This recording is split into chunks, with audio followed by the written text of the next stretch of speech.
Hi నమస్కారం అండి అందరికీ. ఇప్పటికీ 3 విజువల్స్ పెట్టడం అనేటువంటి జరిగింది.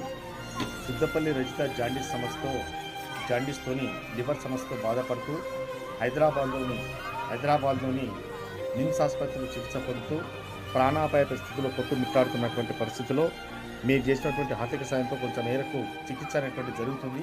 ఈ చికిత్స అనేటువంటిది డబ్బులు లేక ఆగిపోయేటువంటి పరిస్థితిలో చిట్ట చివరి స్టేజ్లో ఉన్నది కాబట్టి దయచేసి ఈ చివరిసారిగా మేము పెడుతున్నటువంటి ఈ విజువల్స్ చూసి, ఈ యొక్క వీడియోని చూసి కనీసం మీకు తోచేంతగా లాస్ట్ మనస్ఫూర్తిగా నేను కోరుకునేది మీ అందరినీ కింద పెట్టినటువంటి స్కానర్కు ప్లస్ మీకు తోచేంత డబ్బు సహాయం చేస్తూ పక్కకున్నటువంటి ఫొటోస్ను చూసి మీ యొక్క మానవత్వ దృక్పథాన్ని చాటుకొని సమాజంలో ఇలాంటి వ్యక్తులకు సహాయం చేస్తే భగవంతుడు మీకు ఏదో రూపంలో మళ్ళీ సహాయం చేస్తారని చెప్పేసి మనస్ఫూర్తిగా ఆశిస్తూ మీ సహాయం కోసం చివరిగా ఆశిస్తున్నటువంటి వ్యక్తిగా అతని యొక్క అన్నగా మీ అందరినీ ప్రార్థిస్తున్నాను.